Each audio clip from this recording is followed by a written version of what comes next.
स्वागत है आप सभी का फिर से एक नए वीडियो में। दोस्तों फिर से आप लोगों के लिए लेकर आया हूं टीचिंग एप्टीट्यूड, यानी कि जिसे आप शिक्षण शास्त्र भी कह सकते हैं। और यदि आप बिहार बीएड एंट्रेंस एग्जाम में बैठेंगे तो उसमें एक सेक्शन आता है जिसका नाम होता है teaching learning environment in school, और इससे 25 मार्क्स का क्वेश्चन आता है और टोटल नंबर ऑफ क्वेश्चन जो होते हैं वो 25 होते हैं। तो उसी के ऊपर इस वीडियो में हम बात करेंगे। और अभी जो रिसेंट में 2-3 वीडियो डाल चुके हैं और अब आगे जो आपके परीक्षा तक जो वीडियो डाला जाएगा वो आप लोगों के लिए काफ़ी इंपॉर्टेंट होगा टीचिंग एप्टीट्यूड के लिए। तो आप लोगों से आग्रह है कि ये सारे वीडियो जो लगभग 10-12 की संख्या में वीडियो आप लोगों को मिलेंगे, जो 2-3 मिल चुके हैं और आगे भी जो वीडियो मिलेंगे उसको बहुत ही निष्ठापूर्वक आप लोग देखिएगा ताकि आपको इसका बहुत ही बेनिफिट एंट्रेंस एग्जाम में मिल सके। वैसे मेरे चैनल पे आप अगर जाइएगा तो प्लेलिस्ट में अगर आप जाइएगा, पेडागोजी का एक प्लेलिस्ट बना हुआ है, उसमें आपको 20 से 20 प्लस जो है वीडियो आपको मिलेंगे। तो वो सारे वीडियो आप लोग जाके देख सकते हैं। काफ़ी इंपॉर्टेंट वीडियो का सीरीज है और यहीं से आपको क्वेश्चन देखने को परीक्षा में मिलेंगे। तो हम ज़्यादा देर नहीं करेंगे और एक रिक्वेस्ट है, छोटी सी रिक्वेस्ट है आप लोगों से कि अगर चैनल पर पहली बार आए हैं तो चैनल को सब्सक्राइब कर लीजिएगा, बेल आइकन दबा दीजिएगा और कोई भी वीडियो आप लास्ट तक ज़रूर देखें। और वीडियो को लास्ट तक देखने के बाद वीडियो अगर आपको अच्छा लगे तो उसे लाइक कर दीजिएगा, या आप डिसलाइक भी कर सकते हैं और डिसलाइक करने का कारण भी बता दें ताकि हम आगामी वीडियो में इस बात को सुधार सकें। तो चलिए हम बिना देर किए हुए वीडियो स्टार्ट करते हैं, अपने क्वेश्चन को स्टार्ट करते हैं। और सबसे पहला क्वेश्चन आपको स्क्रीन पे दिख रहा होगा और ये पहला क्वेश्चन नंबर 1 क्वेश्चन है, विद्यार्थियों के मूल्यांकन करते समय निम्नलिखित में से कौन से कथन पर सर्वाधिक प्रश्न उठ सकते हैं। देखिए, मूल्यांकन का जो अर्थ होता है वो समस्त सारा एक्टिविटी होता है स्टूडेंट का। ये नहीं कि उनका सिर्फ स्टडी यानी बुक वगैरह से जो आप टेस्ट वगैरह लेते हैं उसी का मूल्यांकन नहीं होता है। मूल्यांकन उनके बिहेव का होता है, उनका एक्टिविटी क्या है, अपने दोस्तों के साथ उनका कैसा व्यवहार है, सारे चीज़ का आप मूल्यांकन करते हैं। तो उसी के बारे में पूछा गया है कि अगर आप विद्यार्थी का मूल्यांकन कर रहे हैं तो उस समय जो है सर्वाधिक प्रश्न किस सब्जेक्ट या किस स्टेटमेंट से उठते हैं। तो देखिए, हम सीधे आंसर की बात करेंगे और अन्य जो 3 ऑप्शन जो अदर बचेंगे वो आप देख सकते हैं। और इसका सबसे सटीक आंसर होगा ख नंबर जो ऑप्शन है वो आपका सही उत्तर होगा, यानी विद्यार्थियों का व्यवहार उनके संपूर्ण प्रदर्शन से संबंधित होना चाहिए। यानी कि विद्यार्थी का जो बिहेवियर होता है और उनका जो प्रदर्शन, संपूर्ण प्रदर्शन है, एक्टिविटी है, एक्ट है, वो सारे चीज़ों से रिलेटेड जो है सो विद्यार्थी का व्यवहार होना चाहिए। तो आपका आंसर जो होगा ऑप्शन ख। और इंग्लिश मीडियम वाले यहाँ देख सकते हैं, students behaviour must be related to his her total performance. तो ये आपका सही आंसर होगा। आइए नेक्स्ट क्वेश्चन की तरफ। और नेक्स्ट क्वेश्चन है, विषय वस्तु का समेकन। देखिए, नंबर 2 में आपको दिख रहा होगा विषय वस्तु का समेकन किया जा सकता है। देखिए, विषय वस्तु का समेकन, और समेकन का अर्थ होता है एकीकरण, यानी सब चीज़ को एक जगह इकट्ठा करना, मिला देना। तो इसका जो आंसर होगा वो देखिए क्या होगा आंसर, केवल प्रारंभिक स्तर पर, केवल माध्यमिक स्तर पर और केवल वरिष्ठ माध्यमिक स्तर पर। तो ये सारे आपको आपके जो विद्यालय के लेवल होते हैं, यानी कि एलिमेंट्री लेवल का स्कूल होता है, सेकेंडरी लेवल का और सीनियर सेकेंडरी लेवल का, तो इन सारे लेवल में जो है सो विषय वस्तु का समेकन किया जाना चाहिए। तो इसलिए तीनों ऑप्शन आपके सही हैं, तीनों लेवल पे किया जाना चाहिए। तो आपका आंसर ऑप्शन घ हो जाएगा, यानी कि ऑल द एबव लेवल्स। आइए अब नेक्स्ट क्वेश्चन की तरफ। और नेक्स्ट क्वेश्चन है, विद्यालय में पाठ्यक्रम का अर्थ। देखिए, विद्यालय में पाठ्यक्रम यानी करिकुलम के बारे में आपसे पूछा गया है। तो ये जो करिकुलम होता है सिर्फ आपके पाठ्य पुस्तक से ही रिलेटेड नहीं होता है। करिकुलम का अर्थ होता है विद्यार्थी जो आपके स्कूल में, विद्यालय कैंपस में जो उनका पूरा जो एक्ट होता है उनसे रिलेटेड होता है। तो इसलिए इसके अकॉर्डिंग जो आपका आंसर होगा, विद्यालय की सीमा में सभी शैक्षिक अनुभव, यानी कि उनका जो समस्त जो शैक्षिक अनुभव होता है, एक्सपीरियंस होता है, एडुकेटिव एक्सपीरियंस, वो सारे चीज़ को पाठ्यक्रम के रूप में आप रख सकते हैं, करिकुलम के रूप में। तो आपका ऑप्शन क जो है सो सही आंसर हो जाएगा।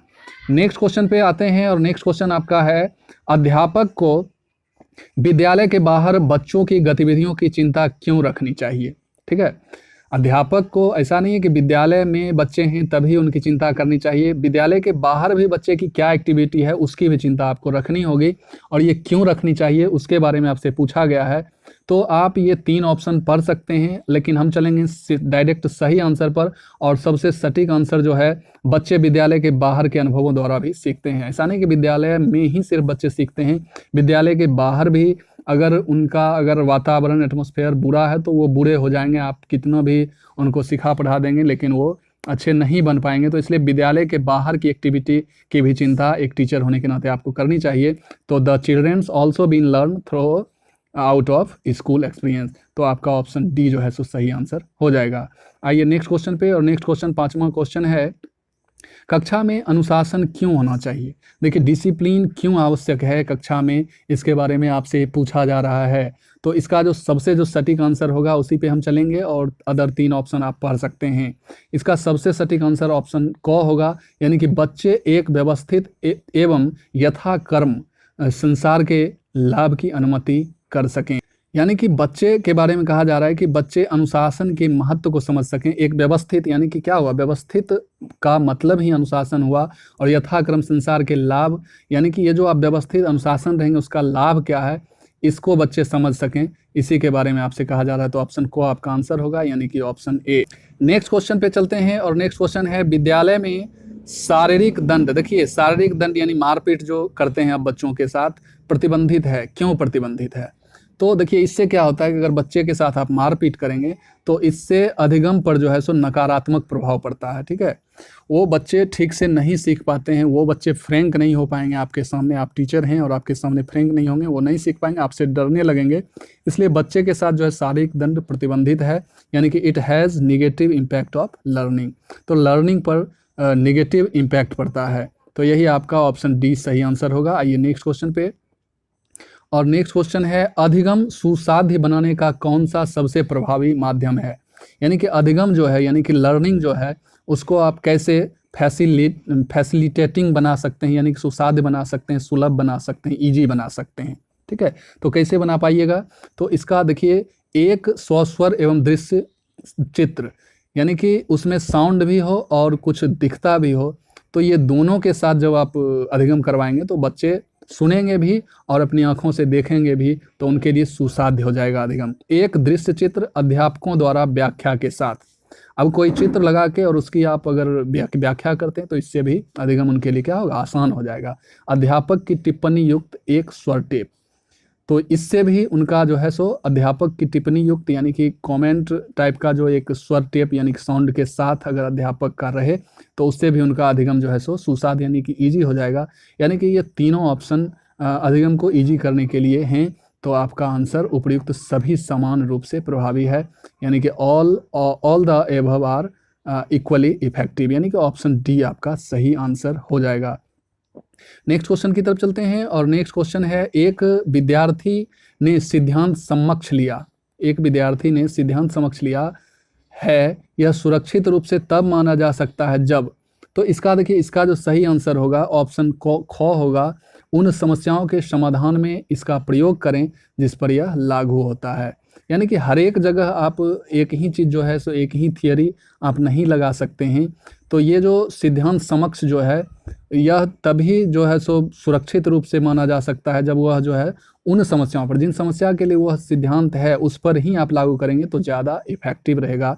तो ऑप्शन ख जो है, ऑप्शन बी आपका, use it in solving problem to which it applied, जहाँ अप्लाई होगा वहीं अप्लाई करके आप प्रॉब्लम को सॉल्व कर सकते हैं, अन्यथा वो यूजलेस हो जाएगा। तो ये आपका ऑप्शन बी जो है सही आंसर होगा। आइए नेक्स्ट क्वेश्चन पे, एक अध्यापक जो अपनी कक्षा में नए विषय को पहली बार प्रस्तुत कर रहा है, कोई भी नया सब्जेक्ट आप प्रस्तुत कर रहे हैं या कोई नया चैप्टर आप शुरू कर रहे हैं, तो उससे पहले, शुरू करने से पहले आपको क्या करना चाहिए उसके बारे में आपसे पूछा जा रहा है।